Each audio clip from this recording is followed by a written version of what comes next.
اعوذ باللہ من الشیطان الرجیم بسم اللہ الرحمن الرحیم نہج البلاغہ خطبہ نمبر 184۔ یہ خطبہ توحید کے متعلق ہے اور علم و معرفت کی اتنی بنیادی باتوں پر مشتمل ہے کہ جن پر کوئی دوسرا خطبہ حاوی نہیں ہے۔ اس خطبے میں حضرت امیر کائنات توحید کے متعلق فرماتے ہیں کہ جس نے اسے مختلف کیفیتوں سے متصف کیا اس نے اسے یکتا نہیں سمجھا، جس نے اس کا مثل ٹھہرایا اس نے اس کی حقیقت کو نہیں پایا، جس نے اسے کسی چیز سے تشبیہ دی اس نے اس کا قصد نہیں کیا،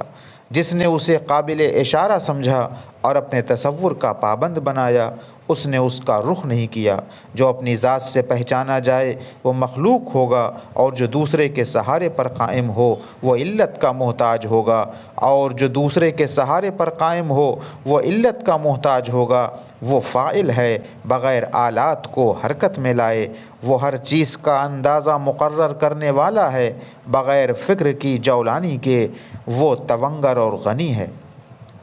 بغیر دوسروں سے استفادہ کیے، نہ زمانہ اس کا ہم نشین اور نہ آلات اس کے معاون و معین ہیں۔ اس کی ہستی زمانے سے پیشتر، اس کا وجود عدم سے سابق اور اس کی ہمیشگی نقطۂ آغاز سے بھی پہلے سے ہے۔ اس نے جو احساس و شعور کی قوتوں کو ایجاد کیا اسی سے معلوم ہوا کہ وہ خود حواس و آلات شعور نہیں رکھتا، اور چیزوں میں ضدیت قرار دینے سے معلوم ہوا کہ اس کی ضد نہیں ہو سکتی، اور چیزوں کو کہ جو اس نے ایک دوسرے کے ساتھ رکھا ہے اسی سے معلوم ہوا کہ اس کا کوئی ساتھی نہیں۔ اس نے نور کو ظلمت کی روشنی کو، اندھیرے کی خشکی کو، تری کی اور گرمی کو سردی کی ضد قرار دیا ہے۔ وہ ایک دوسرے کی دشمن چیزوں کو ایک مرکز پر جمع کرنے والا، متضاد چیزوں کو ملانے والا، ایک دوسرے سے دور کی چیزوں کو باہم قریب لانے والا اور باہم پیوستہ چیزوں کو الگ الگ کرنے والا ہے۔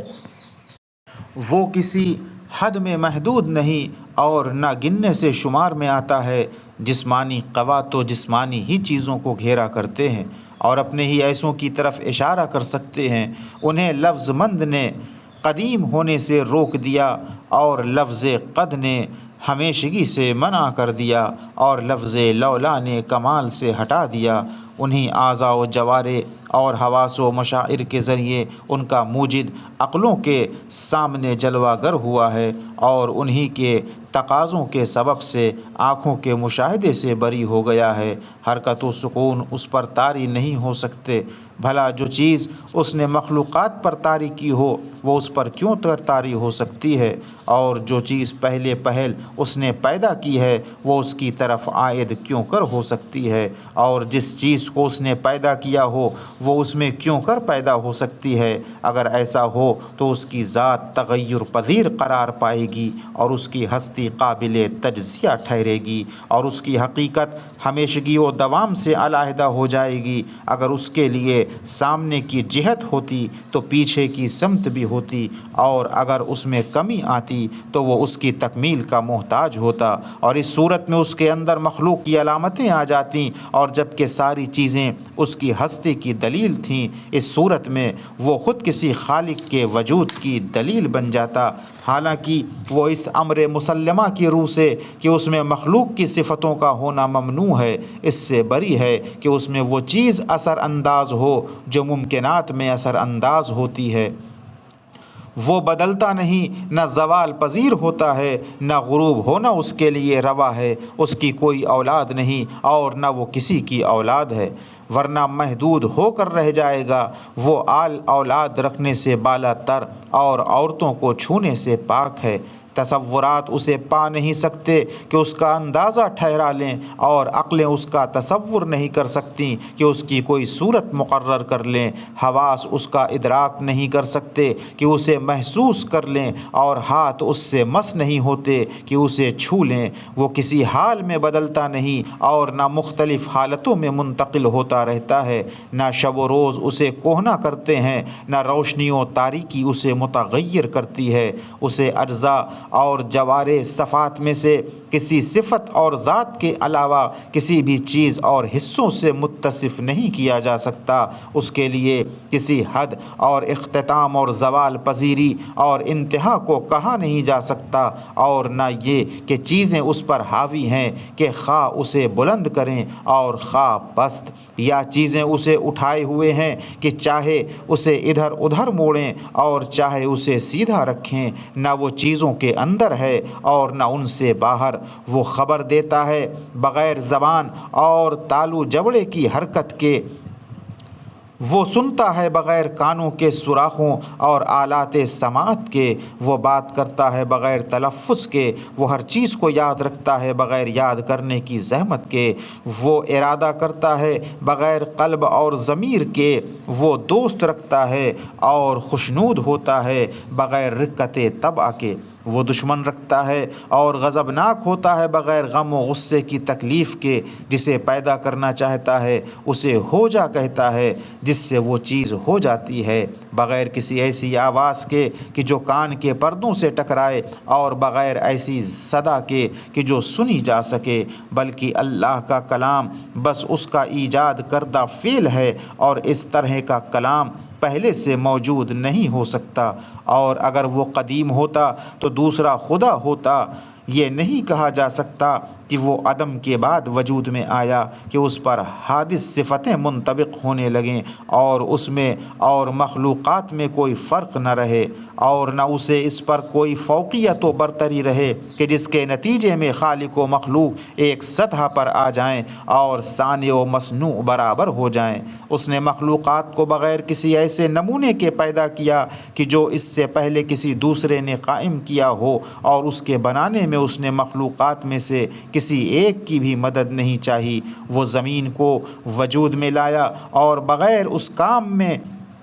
الجھے ہوئے اسے برابر کیے تھامے رہا، اور بغیر کسی چیز پر ٹکائے ہوئے اسے برقرار کر دیا، اور بغیر ستونوں کے اس نے قائم اور بغیر کھمبوں کے اسے بلند کیا، کجی اور جھکاؤ سے اسے محفوظ کر دیا، اور ٹکڑے ٹکڑے ہو کر گرنے اور پھٹنے سے اسے بچائے رہا۔ اس کے پہاڑوں کو میخوں کی طرح گاڑا اور چٹانوں کو مضبوطی سے نصب کیا، اس کے چشموں کو جاری اور پانی کو گزرگاہوں کو شگافتہ کیا۔ اس نے جو بنایا اس میں کوئی سستی نہ آئی، اور جسے مضبوط کیا اس میں کوئی کمزوری نہیں پیدا ہوئی۔ وہ اپنی عظمت و شاہی کے ساتھ زمین پر غالب، علم و دانائی کی بدولت اس کے اندرونی رازوں سے واقف، اور اپنے جلال اور عزت کے سبب سے اس کی ہر چیز پر چھایا ہوا ہے۔ وہ جس چیز کا اس سے خواہاں ہوتا ہے وہ اس کی دسترس سے باہر نہیں ہو سکتی،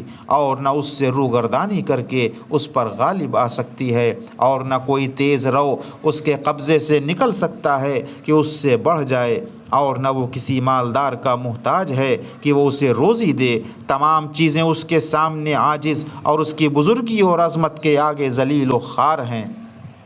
اس کی سلطنت کی وسعتوں سے نکل کر کسی اور طرف بھاگ جانے کی ہمت نہیں رکھتی کہ اس کے جود و عطا سے بے نیاز اور اس کی گرفت سے اپنے کو محفوظ سمجھ لیں۔ نہ اس کا کوئی ہمسر ہے جو اس کے برابر اتر سکے، نہ اس کا کوئی مثل و نظیر ہے جو اس سے برابری کر سکے۔ وہی ان چیزوں کو وجود کے بعد فنا کرنے والا ہے، یہاں تک کہ موجود چیزیں ان چیزوں کی طرح ہو جائیں کہ جو کبھی تھی ہی نہیں، اور یہ دنیا کو پیدا کرنے کے بعد نیست و نابود کرنا اس کے شروع وجود میں لانے سے زیادہ تعجب خیز نہیں۔ اور کیوں کر ایسا ہو سکتا ہے جبکہ تمام حیوان، وہ پرندے ہوں یا چوپائے، رات کو گھروں کی طرف پلٹ کر آنے والے ہوں یا چراگاہوں میں چرنے والے، جس نوع کے بھی ہوں اور جس قسم کے ہوں، وہ اور تمام آدمی کو دن اور غبی صنف سے ہوں یا زیرک اور ہوشیار، سب مل کر اگر ایک مچھر کو پیدا کرنا چاہیں تو وہ اس کے پیدا کرنے پر قادر نہ ہوں گے، اور نہ یہ جان سکیں گے کہ اس کے پیدا کرنے کی کیا صورت، اور اس جاننے کے سلسلے میں ان کی عقلیں حیران و سرگردان اور قوتیں عاجز و درماندہ ہو جائیں گی۔ اور یہ جانتے ہوئے کہ وہ شکست خوردہ ہیں، اور یہ اقرار کرتے ہوئے کہ وہ اس کی ایجاد سے درموندہ ہیں، اور یہ اعتراف کرتے ہوئے کہ وہ اس کے فنا کرنے سے بھی عاجز ہیں، خستہ اور نامراد ہو کر پلٹ آئیں گے۔ بلا شبہ اللہ دنیا کے مٹا جانے کے بعد ایک اکیلا ہوگا، کوئی چیز اس کے ساتھ نہ ہوگی۔ جس طرح کہ دنیا کی ایجاد و آفرینش سے پہلے تھا، یوں ہی اس کے فنا ہو جانے کے بعد بغیر وقت و مکان اور ہنگام و زمان کے ہوگا۔ اس وقت مدتیں اور اوقات، سال اور گھڑیاں سب نابود ہوں گی، سوائے اس خدائے واحد و قہار کے کہ جس کی طرف تمام چیزوں کی بازگشت ہے۔ کوئی چیز باقی نہ رہے گی۔ ان کی آفرینش کی ابتدا ان کے اختیار اور قدرت سے باہر تھی، اور ان کا فنا ہونا بھی ان کی روک ٹوک کے بغیر ہوگا۔ اگر ان کو انکار پر قدرت ہوتی تو ان کی زندگی بقا سے ہمکنار ہوتی۔ جب اس نے کسی چیز کو بنایا تو اس کے بنانے میں اسے کوئی دشواری پیش نہ آئی، اور نہ جس چیز کو اس نے خلق اور ایجاد کیا اس کی آفرینش نے اسے خستہ نہ کیا۔ اس نے اپنی سلطنت کی بنیادوں کو استوار کرنے اور مملکت کے زوال اور عزت کے انحطاط کے خطرات سے بچنے اور کسی جمع جتھے والے حریف کے خلاف مدد حاصل کرنے اور کسی حملہ آور غنیم سے محفوظ رہنے اور ملک و سلطنت کا دائرہ بڑھانے اور کسی شریک کے مقابلے میں اپنی کثرت پر اترانے کے لیے ان چیزوں کو پیدا نہیں کیا، اور نہ اس کے لیے اس لیے کہ اس نے تنہائی کی وحشت سے گھبرا کر یہ چاہا ہو کہ ان چیزوں سے جی لگائے، پھر وہ ان چیزوں کو بنانے کے بعد فنا کر دے گا۔ اس لیے نہیں کہ ان میں رد و بدل کرنے اور ان کی دیکھ بھال رکھنے سے اسے دل تنگی لاحق ہوئی ہو، اور نہ اسے اس آسودگی اور راحت کے خیال سے کہ جو انہیں مٹا کر اسے حاصل ہونے کی توقع ہو، اور نہ اس وجہ سے کہ ان میں سے کسی چیز کا اس پر بوجھ ہو۔ اسے ان چیزوں کی طویل بقا آزردہ اور دل تنگ نہیں بناتی کہ یہ انہیں جلدی سے فنا کر دینے کی اسے دعوت دے، بلکہ اللہ نے اپنے لطف و کرم سے ان کا بندوبست کیا ہے، اور اپنے فرمان سے ان کی روک تھام کر رکھی ہے، اور اپنی قدرت سے ان کو مضبوط بنایا ہے۔ پھر وہ ان چیزوں کو فنا کے بغیر پلٹائے گا، نہ اس لیے کہ ان میں سے کسی چیز کی اسے احتیاج ہے اور ان کی مدد کا خواہاں ہے، اور نہ تنہائی کی الجھن سے منتقل ہو کر دل بستگی کی حالت پیدا کرنے کے لیے، اور جہالت اور بے بصیرتی کی حالت سے واقفیت اور تجربات کی دنیا میں آنے کے لیے، اور فقر و احتیاج سے دولت و فراوانی اور ذلت و پستی سے عزت و توانائی کی طرف منتقل ہونے کے لیے ان کو دوبارہ پیدا کرتا ہے۔ وآخر دعوانا ان الحمد للہ رب العالمین۔